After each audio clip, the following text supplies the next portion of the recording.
Hello, my name is Kavi, and this is my Capstone project. Now, the issue I noticed while buying blind box figurines, which I know I shouldn't do, is that one, there was very little dark skin representation, and two, there was a lot of plastic use. So I decided for my Capstone that I would actually approach these problems by making a blind box line that was eco-friendly and had dark skin representation. The first thing that I had to do was choose a theme. Flowers. Flowers. The second thing that I had to do was actually finalize which flowers I wanted to take inspiration from. At first, I just went onto a bunch of different websites and selected which flowers I thought were cool, and then looked into the regions, and then it was a lot. I ended up cataloging about 30 flowers before I realized, oh, I still don't have any finalizations. So after talking to my friends a little bit, I decided to actually go based on regions. So I would select a couple of regions, and then from there I would select flowers. And this actually was a lot more effective. I ended up finalizing on the 4 flowers: the Cantuta from Bolivia, the Facua iris from Palestine, the Butea monosperma from India, and the Protea from South Africa. Let's get into sketching.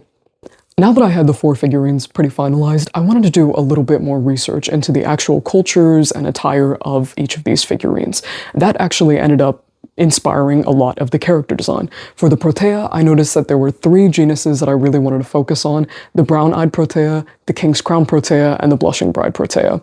Now, for the Blushing Bride Protea, it's used often in weddings, so I made sure that he was in wedding attire, specifically the Agbada.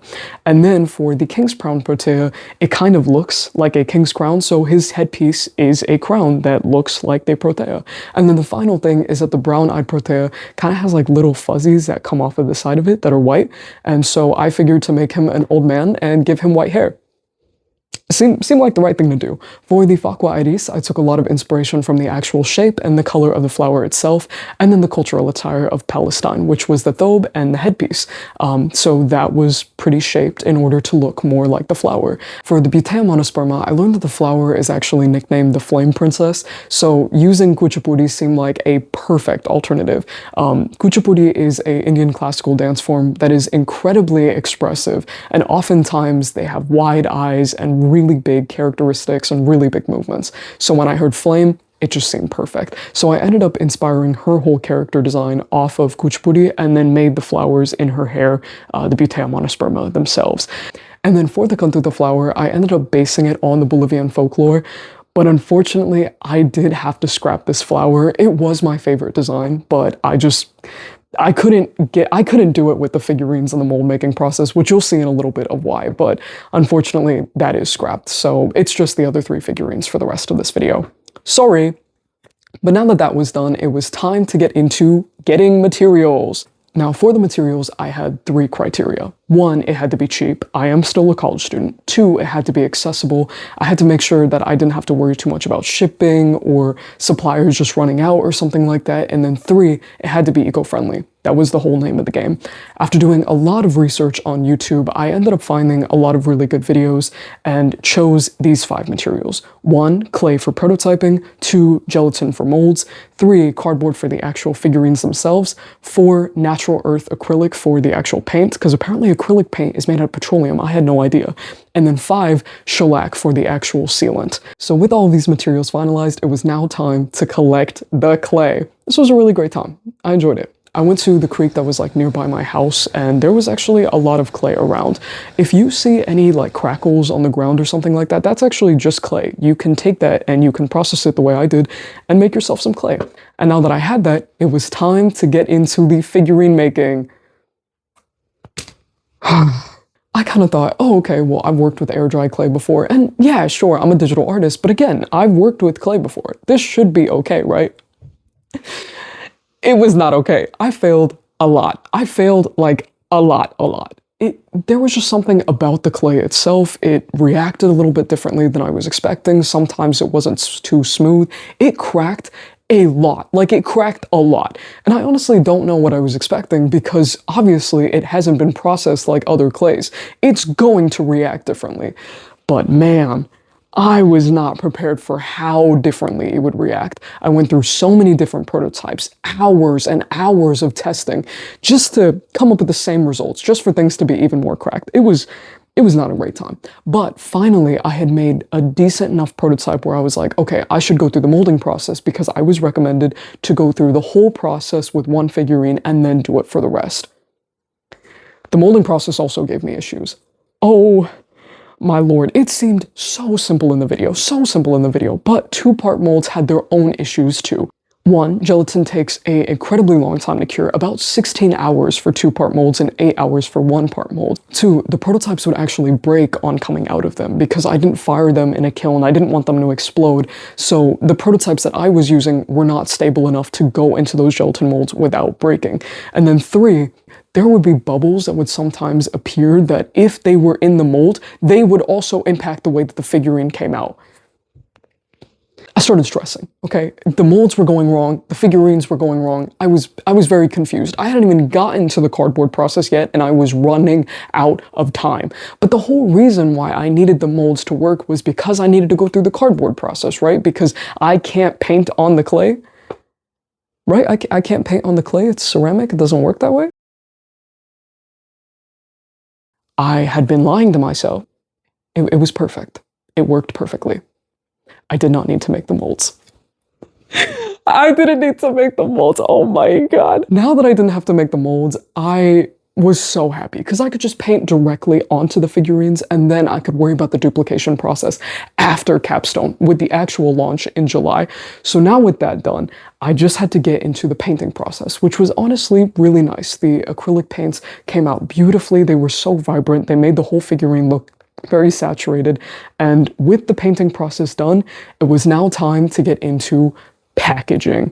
So for the packaging, there were 3 parts I had to tackle. 1, the cards, 2, the box, and 3, the pouch. I'm getting stressed again. Now, the part that I was the most hesitant on was actually the pouch, because I'd already been working on the cards and the box a little bit.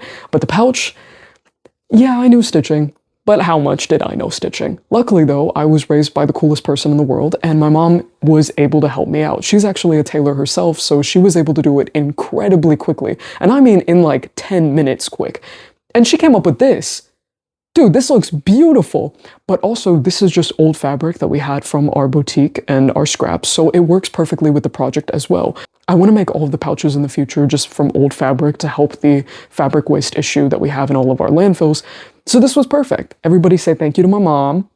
Thank you, Emma, you saved my life. Oh my god. And now the last parts were just the cards and the box itself. I went ahead and started designing and then ended up coloring it. And for the actual packaging itself, I decided to go with the greenhouse design since they're flowers. And the template of a milk box was already, and the template of a milk carton was already available online. So it made it a lot easier. For the cards, I just ended up having small amounts of info about the characters themselves, the actual designs of them on the back, and then their names. And it was great. And fun fact, all of the names actually mean something. So little Easter egg. But yeah, with that, the last thing I had to do was assemble, and this is what the project looks like. Hi, welcome to Kavi's Review Corner. Today, we're reviewing the Bloom box. I've never seen this a day in my life before, but hey, the box looks pretty cool. Pretty neat. When you look inside, there's actually a card and a pouch in there, but I don't want to know who the person is, but let me take a look at these figurines. I think I want a Maya. And listen, I have no idea who's in here. Anyways, I'm gonna close my eyes, make sure that I don't see the card. Ooh, okay, the pouch is nice, very reusable. Ooh, I'm gonna open it up. Wow! I think it's a Maya! Oh my gosh! Wow! Look at how cool she looks! Awesome! And I got the card! Yeah! Right? And then, just as a little display, because I do know what's up, this is the Sheikah card. And this is the King Protea card. And these are what the figurines look like. This is King Protea. And this is Sheikah. Thanks, y'all. I hope you enjoyed Kavi's Review Corner. Honestly, I'm pretty happy with it. I think it looks a lot different than what I was expecting in my head, and it's changed a lot since what I want to do at the start of the semester, but hey, with the responsibilities I had, I'm really proud of it. This project also taught me a lot about just like artistry in general and, being patient. I think I didn't realize how impatient I was with a lot of stuff, especially since I'm a digital artist.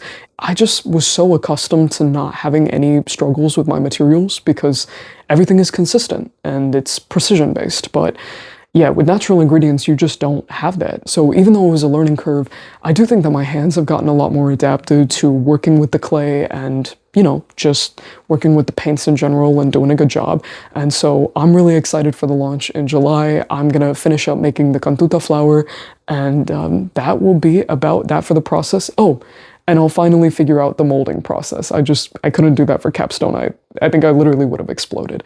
But that's all for this video. Thank you so much for watching, and shout out to us for being so close to graduation. Have a good one, and take care. Bye-bye!